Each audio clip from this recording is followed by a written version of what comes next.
con questa terza lezione passiamo definitivamente dalla teoria alla pratica, cioè come la classificazione e l'uso delle matrici, come abbiamo visto nelle prime due lezioni, diventano un file Excel vero e proprio. Spero che tu abbia fatto la esercitazione che ti ho proposto sul tuo portafoglio clienti.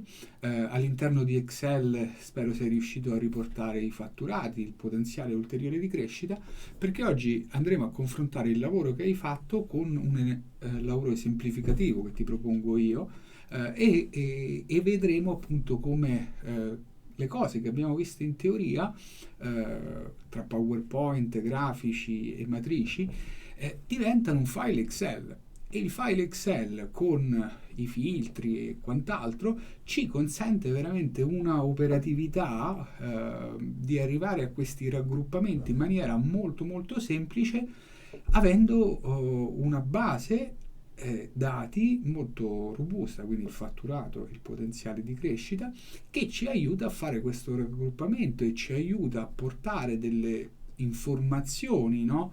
Dal piano strategico a un piano molto, molto operativo. Su www.consultrainer.com trovi il file Excel che vediamo oggi e poi i futuri che analizzeremo. Venendo al file Excel, hai tre colonne: cliente, fatturato e potenziale, no? Con nomi di fantasia evidentemente dei clienti, dei fatturati ugualmente di fantasia, ma tutto sommato abbastanza verosimili di quello che potrebbe essere un portafoglio tipo. Vedete un cliente più importante dai 100.000 euro a scendere, e poi ho attribuito un valore di potenzialità di ulteriore crescita con 1 molto bassa fino a un massimo di 5 molto alta, e vedete che appunto scorrendo abbiamo l'elenco dei clienti con il fatturato che via via diventa decrescente e il valore di potenziale che ho arbitrariamente attribuito a ciascun cliente, che va da 1 a 5 appunto a seconda di quello che è non solo il fatturato storico, ma quella che è diciamo la conoscenza, no? che ho del cliente, di conseguenza l'opportunità, la possibilità che effettivamente quel cliente fatturi di più di quello che non ha fatturato nel periodo preso in esame. Andando a vedere velocemente i filtri come funzionano, no? Li ho attivati dal menu dati, insomma, no? come immagino sapete, e la cosa forse più interessante è vedere operare sulla potenzialità, no?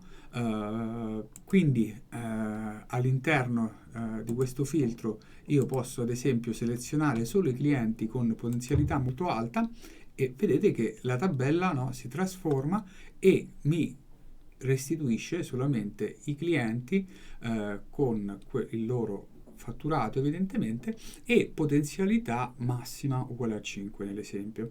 Quindi che cosa vuol dire questo? Questo significa che questi 10-15 clienti che a cui ho attribuito una potenzialità massima sono i clienti a cui dovrò, immagino, no, allocare un pochettino più di tempo, no? Sia della singola visita e sia inteso come tempo in termini di numero di visite all'anno, no? Perché avendo una potenzialità massima sono i clienti su cui, investendo più tempo, ho più probabilità che quel tempo sia correttamente valorizzato. Quindi capite che aver riportato il discorso teorico-grafico di PowerPoint in un file Excel ci dà questa possibilità di operare appunto attraverso i filtri. Venendo all'analisi della matrice che voi trovate nel foglio Excel e che dovreste più o meno agevolmente riuscire a costruire anche voi, la osserviamo all'interno del file PowerPoint, così facciamo alcune valutazioni conclusive sull'esercizio. Vedete che abbiamo i 4 quadranti, ciascun pallino rappresenta effettivamente un cliente e come abbiamo detto già nella sessione precedente, stavamo osservando sul file Excel, tutti i clienti presenti nel quadrante in alto a sinistra sono clienti quindi con potenzialità alta, diciamo da 4 in su, da 3 se volete in su.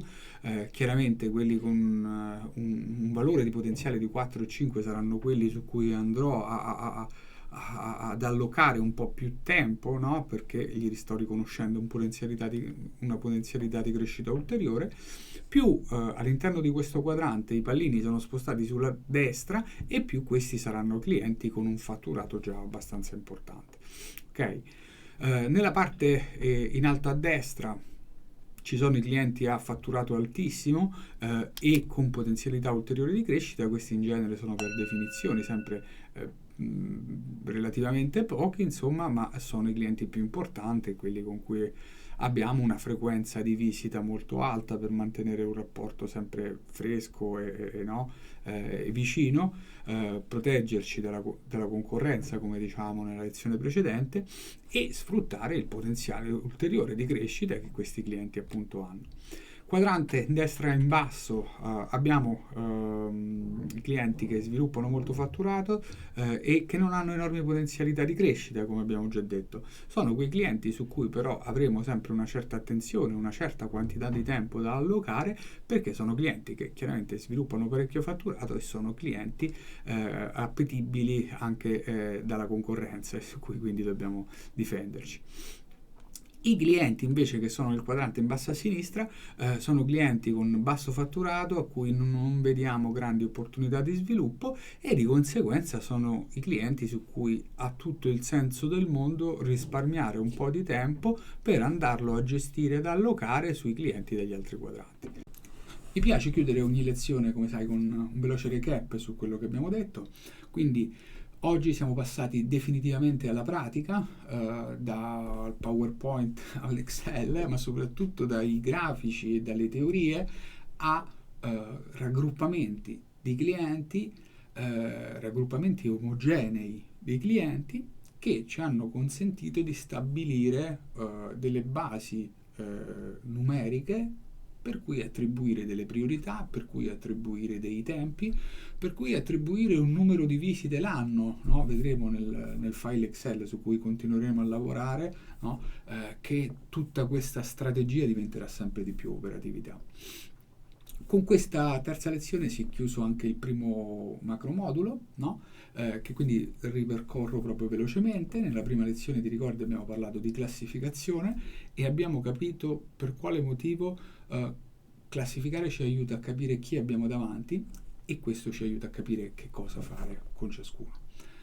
Nella seconda lezione, attraverso le matrici, abbiamo capito perché classificando su due variabili otteniamo dei raggruppamenti più fini, più sofisticati, ovvero dei clienti all'interno di ciascuna classe che sono più simili tra di loro.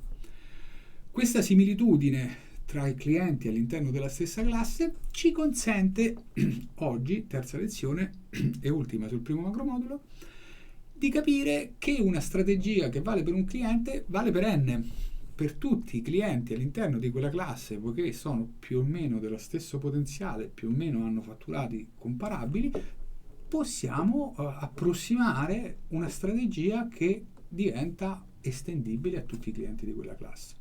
Questo nel quotidiano ci aiuta a capire dove andare, quanto tempo dedicare, che priorità avere su ciascun cliente. Il prossimo secondo macromodulo ti presenterò invece le competenze chiave della vendita. Non ti anticipo altro perché sono contenuti lo stesso molto interessanti. Ti auguro una buona giornata e buon lavoro. Alla prossima. Ciao.